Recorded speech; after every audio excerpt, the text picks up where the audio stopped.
One more time for Ken, guys. Ken, once again, he is one of the owners, so let's thank Ken for graciously having this open mic, and Jim Dolan also is sitting in the back kind of hiding. We see you, Jim. Thank you so much for letting us do this open mic here. I appreciate it. Thanks, you guys. Man, this has turned out great. Look at all these people. I love you guys. You guys are awesome.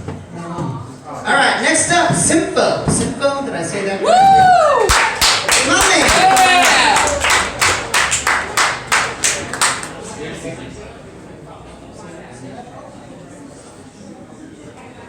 We got yet another stand-up comedian. Put your hands together.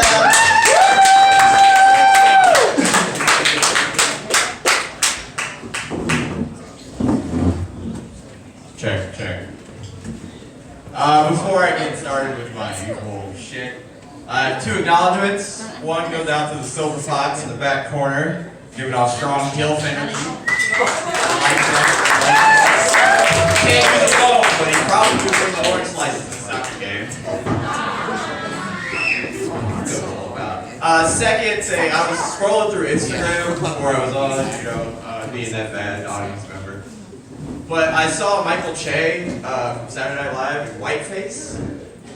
And I know all white people should never do blackface, but there are definitely some black people that should never do whiteface. He looked like he just landed here from, like, I don't know, the planet doesn't even have a name, it's just all letters.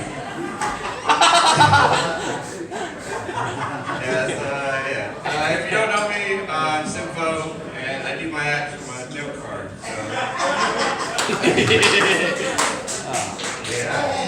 I was walking down the street the other day at night, and coming home from work, and I take the bus stop, always listening to music, like all the time, constantly there's a soundtrack going on in my head. And I keep my phone in my back pocket because I'm a medium-sized man, and if you can see these thighs, these are phone-sized thighs. Right? And that just doesn't feel comfortable for me. So I keep it in the back. And I was walking home, it was dark, and I saw some people ahead of me, so I turned down the volume on my phone. So I reached behind me, and I'm jiggling around my fingers a little bit. This little kid saw me, and he pointed at me and said, "Yo, that dude just scratched his ass! In the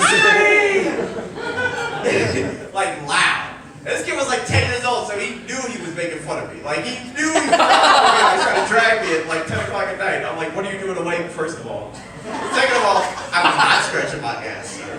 But I can't say that to a 10-year-old in the middle of the night. I can't just scream that out. Like, that's a case, okay?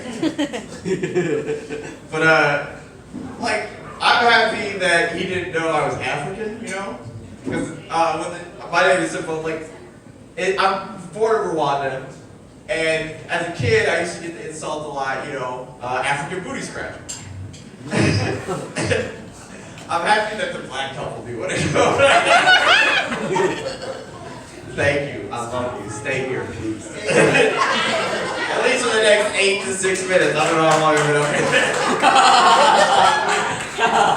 But, you know, so I was born in Africa. And I immigrated here when I was very young, because if you ever see the movie Hotel Rwanda, you know why I got out. Right? You know why I got out. But people always expect like weird shit from me, like because I'm African. Like everybody expects me to be a runner.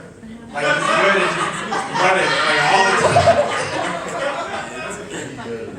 And it's just after breaking people's hearts. I remember I was in 8th grade. And I just moved to St. Louis, It was out in the county, so I was like what a few black dudes. When they heard I was African, the cross-country coach had to see me. He came down from the high school and was just like, we got one.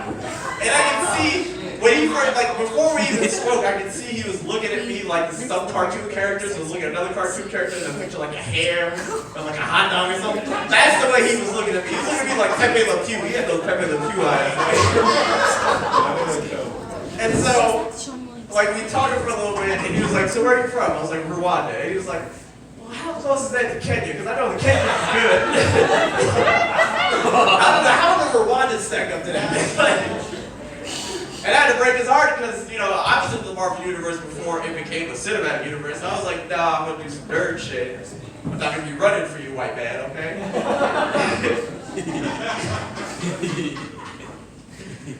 Oh man, I forgot what my next joke. Carl Lewis. The card, exactly. Like, when people know I'm from Africa, that's it.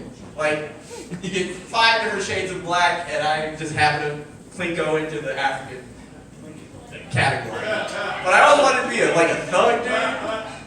But I've seen way too many decoms to be a thug. If you know what a decom is, it's a Disney Channel original movie. Yo, not if you see Smart House. You know? Come on, yo. That was great. This shit was great. I do an impression. I know there are a lot of black impressions, but I think this is the one. This is my one, okay? This is The Rock doing a COVID test. Can you smell?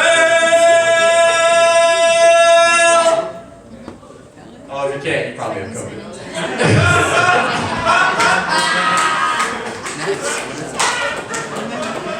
Oh man. So I'm gonna end with a story about my friend James. I love James. We've been friends for a very long time, but James is a very stupid man. Very stupid man. But James has a very unique habit of personifying everything. Like everything he owns has a name. It just does. I don't know. TV, remote, all of that shit has a name. And he loves to show it off. But he also likes to get drunk a lot. Like a lot of the time. And him showing it off usually leads to him leaving something at a bar that wasn't him. So, like literally 2 days ago, we go from one bar to the other bar. And by the time we get to the second bar, he's patting his pockets, doing the usual James. Uh-oh, he lost something, you know?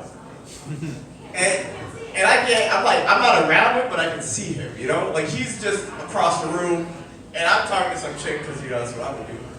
But I can see him just like get frustrated. I can see frustration.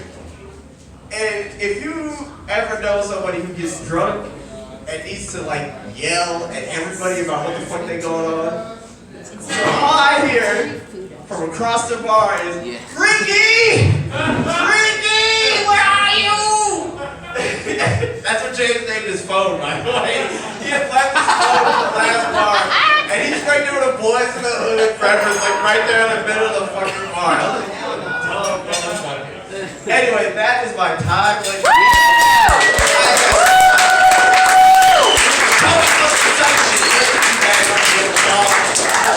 hey, I see DT Nation in the house. Stay for that.